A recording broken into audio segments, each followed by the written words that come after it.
Hello guys, मी अंकिता, तुमचं अंकिताच custom ह्या चॅनलवर पुन्हा एकदा खूप खूप स्वागत करते. पुन्हा एकदा नवीन व्हिडिओमध्ये खूप खूप स्वागत आहे. बेसिकली खूप दिवसानंतर आपला लॉंग व्हिडिओ आलेला आहे आणि सध्या असा आउटफिट फ्रॉम साडी चॅलेंज हे मी करत आहे. तर त्याच्यामध्येच हे मी नवीन आउटफिट्स ट्राय करते. तर त्यातलाच हा एक माझा पर्सनल फेवरेट आउटफिट आहे.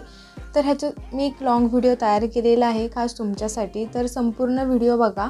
ह्याच्यामध्ये कटिंग स्टिचिंग मी संपूर्ण दाखवलेलं आहे आणि जे आपली मेजरमेंट्स असतात मी ते व्हिडिओच्या स्टार्टिंगलाच टाकून देते, वरती करून देते, तर तुम्ही बघायला विसरू नका.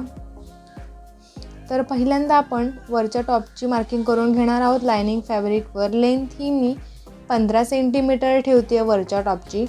नंतर आपण शोल्डरवरची मार्किंग करून घेणार आहोत. शोल्डर हे आपले 6 सेंटीमीटर मी ठेवलेले आहेत आणि त्याच मापाने आपण आर्म होलसुद्धा ठेवणार आहोत.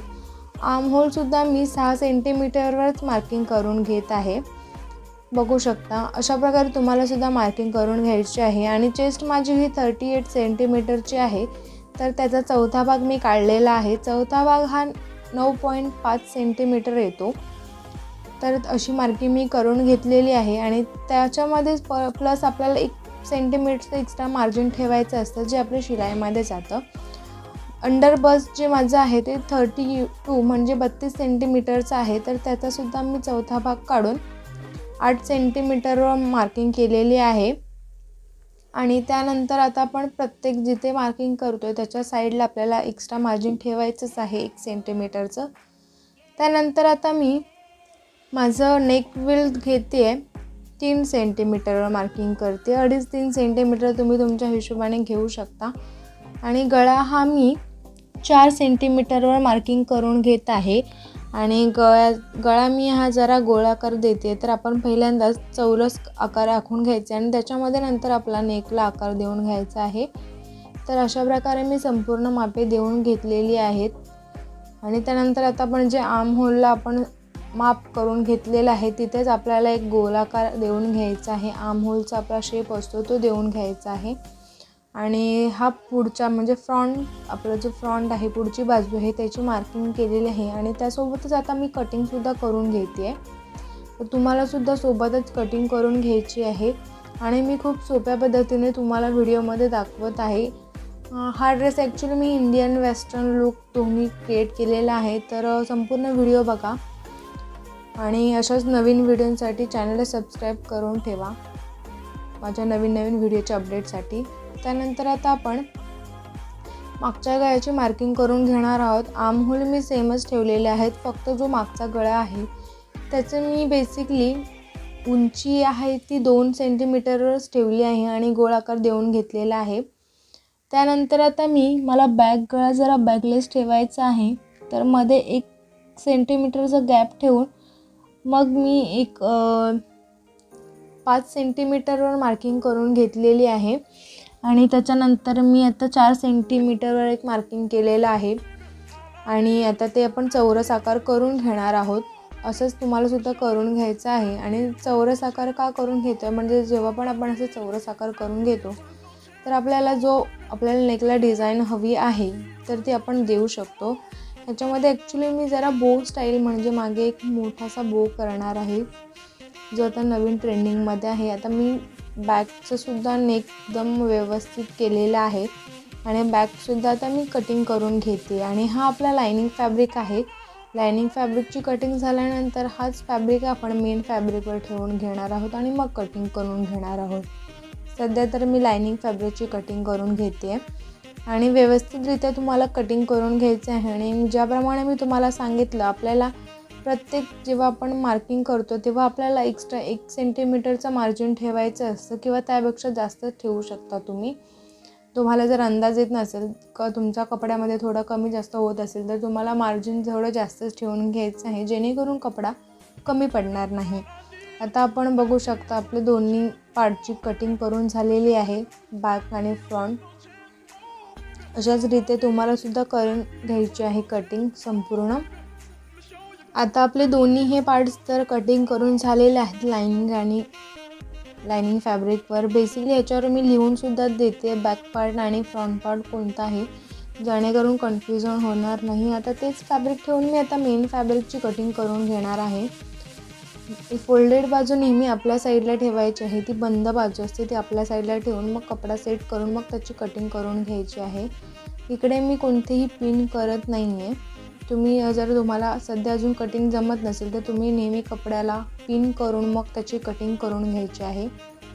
तर आता अशासोबतच आपले मेन फॅब्रिक म्हणजे आपला जो मेन फॅब्रिक आहे साडीचा त्याच्यावरसुद्धा आपली कटिंग करून झालेली आहे. सो आता आपलं बॅक पार्ट आणि फ्रंट पार्ट लायनिंग आणि मेन फॅब्रिक दोन्हीवर कटिंग करून झालेली आहे. आता आपण स्लीव्सकडे जाणार आहोत. स्लीव्ज हे मी पफ स्लीवच करते, पण 90s स्टाईलचे ज्या हिरोईन होत्या किंवा आपले 90s स्टाईलचे जे पफ स्लीव्स होते तसं काहीतरी मला करायचं होतं, तर मी त्याप्रमाणे पफ स्लीव्स करते. तर त्याच्यासाठी आपल्याला पहिलं आपलं रेग्युलर आपला जो स्लीव्ज असतो तसा शेप देऊन घ्यायचा आहे. आणि माझे स्लीव्ज 18 सेंटीमीटरचे आहेत, तर त्याप्रमाणे मी पूर्ण आकार देऊन घेतलेला आहे.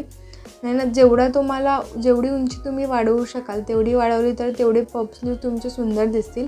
मी फक्त 5 सेंटीमीटरच एक्स्ट्रा मार्किंग केलेलं आहे आणि अशा प्रकारे तुम्हाला मार्किंग करून घ्यायचं आहे.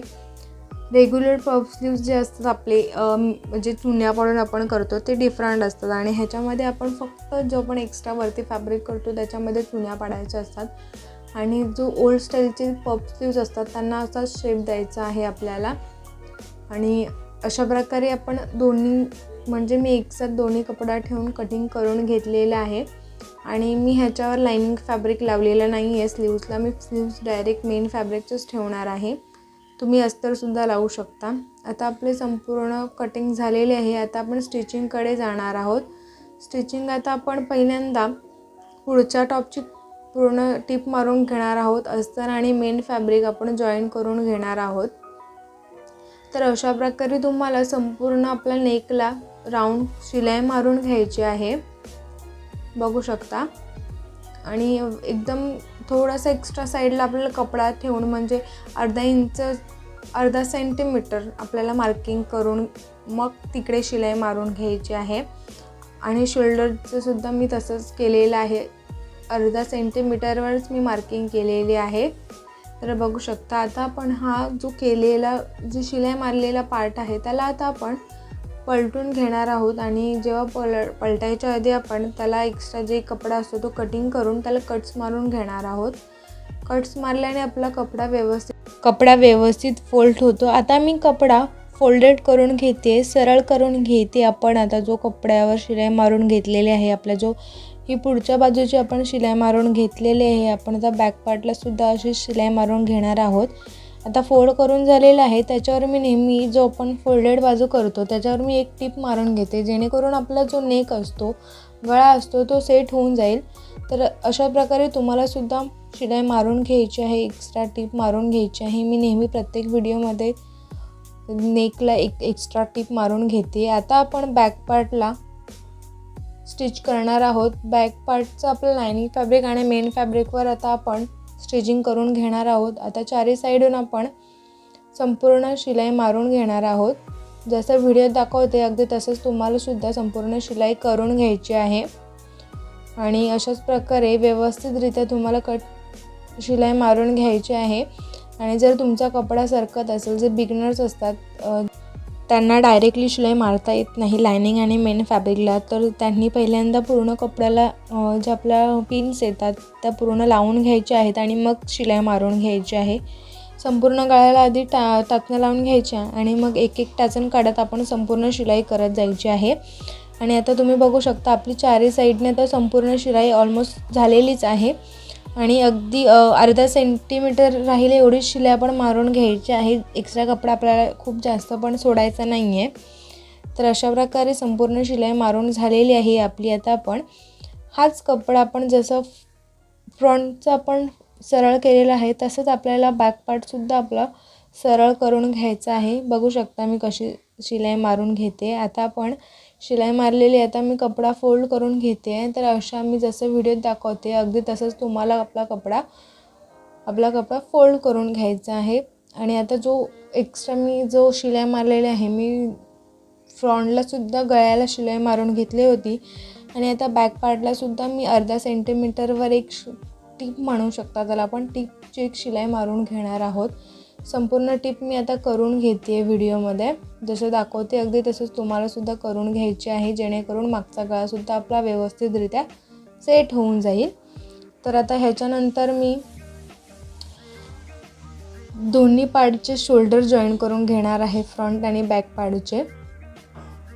बघू शकता अशा प्रकारे तुम्हाला शोल्डरला टिप मारून घ्यायची आहे. आणि आता ह्यानंतर आपण करणार आहोत स्लीव्सचे आपण पफ स्लीव शिवतो तसेच मारून घ्यायचं, पण ह्याच्यामध्ये आपल्याला 3 सेंटरला मार्क करून घ्यायचं आहे आणि दोन्ही साईडला एक मार्किंग करून घ्यायची आहे. आणि त्या मार्किंगनुसार पहिल्यांदा आपल्याला मी दाखवते ह्या साईडने आपल्याला पहिल्यांदा प्लेट्स पाडून मग शिलाई मारून घ्यायची आहे. बघू शकता. आणि व्यवस्थितरित्या एकदम छोट्या छोट्या चुन्या आपल्याला पाडायच्या आहेत. जास्त मोठ्या चुन्या ह्या स्लीवला सूट होत नाहीत, तर आपल्याला एकदम बारीक चुन्या पाडून घ्यायच्या आहेत. आणि पहिल्यांदा एका साईडने आपण मारून घेणार आहोत आणि त्याच्याच ऑपोजिट साईडने आपल्याला दुसरी शिलाई मारून घ्यायची आहे. बघू शकता अशा प्रकारे तुम्हाला शिलाई मारून घ्यायची आहे. व्हिडिओ दाखवते मी अगदी सेम टू सेम तुम्हाला शिलाई मारून घ्यायची आहे, कारण की अशी शिलाई मारल्यानेच तुमचं स्लीवसुद्धा खूप सुंदर दिसणार आहे. बघू शकता तर आपलं ऑलमोस्ट रेडीच होणार आहे. मी ह्याच्यामध्ये ॲक्च्युली तुम्हाला संपूर्ण दाखवते प्लेट्स कशा पाडायच्या. ह्याच्यामध्ये मी कोणताही गॅप नाही घेते किंवा मी क्लिप्स नाही टाकत आहे. पूर्ण व्हिडिओ मी प्लेट्सचा टाकत आहे. तर आपलं ऑलमोस्ट प्लेट तयार आहेत, बघू शकता. आणि अतिशय सुंदर स्लीव्स हा वाटतो आणि खूप ट्रेंडिंगमध्ये आहे. तर तुम्हीसुद्धा नक्की ट्राय करा असे स्लीव्स शिवण्यासाठी, खूप सुंदर दिसून येतात. आता त्यानंतर आपण आपला जो स्कर्टचा पार्ट आहे, जो आपला खालचा घेर येईल, त्याला प्लेट्स पाडून घेणार आहोत. प्लेट्स नेहमी जरा मोठ्या पाडायच्या आहेत आपल्याला. मोठ्या प्लेट्स जेवढा आपण पाडू तेवढ्या त्या सुंदर दिसतात आणि मध्ये जास्त गॅप ठेवायचा नाही. गॅप ठेवला तर आपला जो खालचा घेरचा जो शो असतो तो थोडा निघून जातो. सो त्यामुळे आपण जरा प्लेट्स व्यवस्थित आणि जवळ आणि जरा रुंद प्लेट्स पाडायच्या आहेत. त्यानंतर आता मी जो आपला लायनिंग फॅब्रिक आहे तो सुद्धा मी थोडा जास्त एक्स्ट्रा घेऊन त्यालासुद्धा मी प्लेट्स पाडते, जेणेकरून आपण जेव्हा लायनिंग फॅब्रिक आणि मेन फॅब्रिक एकसाथ स्टिच करू तेव्हा तो खूप सुंदर दिसेल. त्याच्यानंतर आपण शोल्डर आपले जे मेन फ्रंट पार्ट आणि बॅक पार्ट आहेत त्याचे जे दोन्ही शोल्डर आहेत ते आपण आता जॉईन करून घेणार आहोत. जसं व्हिडिओत दाखवते अगदी तसंच तुम्हाला सुद्धा स्टिच करून घ्यायचं आहे. आणि शोल्डर जॉईन करताना नेहमी त्याला डबल ट्रिपल शिलाई मारून घ्यायची, जेणेकरून शोल्डरची शिलाई कधी निघाली नाही पाहिजे. आणि त्यानंतर आपण स्लीव्ससुद्धा सोबत जॉईन करून घेणार आहोत. आणि स्लीव्सचा नेहमी सेंटर भाग आपल्याला काढायचा असतो आणि सेंटर भाग काढून आपण तो आपल्या शोल्डर आपण जिथे दोन्ही शोल्डर जॉईन केलेले आहेत तिथे शिलाईवर ते व्यवस्थित उलटं असं ठेवून घ्यायचं आहे आणि शिलाई मारून घ्यायची आहे. दोन्ही कपडा एक साईडला व्यवस्थित म्हणजे दोन्हीकडे इक्वली कपडा आला पाहिजे अशा प्रकारे आपल्याला कपडा ठेवायचा आहे. आणि मग स्लीवसुद्धा जॉईन करून घ्यायचे आहेत. ऑलमोस्ट आपले स्लीवसुद्धा जॉईन करून झालेले आहेत. आणि त्याच्यानंतर मी लगेचच साईडची जी आपली फिटिंग आहे तीसुद्धा मी करून घेते आहे. स्लीवसोबत आपली चेस्ट जवळची फिटिंग असते तीसुद्धा करून घेते आहे. आणि ज्या प्रकारे मी बोलली होती तर बोसाठी मी स्क्वेअर कपडा घेतला होता. अस्तर आणि लायनिंग अस्तर आणि मेन फॅब्रिक दोन्ही मी घेऊन मग बोचा तो स्क्वेअर तयार करून मग तो संपूर्ण केला आहे. आणि अशा रीते तुम्हालासुद्धा बो शिवून घ्यायचा आहे. आणि जो बोला खाली ज्या 2 नाड्या आहेत ते सुद्धा मी केलेल्या आहेत. त्यालासुद्धा मी अस्तरचं फॅब्रिक जॉईन केलेलं आहे. तुम्ही विदाऊट अस्तर फॅब्रिकसुद्धा करू शकता, पण मी अस्तर लावलेलं आहे त्यासाठी. सो आपला फायनल ड्रेस रेडी आहे. तुम्ही बघू शकता खूप सुंदर असा ड्रेस आपला रेडी झाला आहे. मला पाहिजे होता अगदी तसाच झालेला आहे. व्हिडिओ आवडला असेल तर व्हिडिओला लाईक करा, चॅनलला सबस्क्राईब करायला अजिबात विसरू नका आणि बेल आयकॉनवर क्लिक करा माझ्या अशाच नवीन व्हिडिओच्या अपडेट्ससाठी. Thank you so much for watching this video.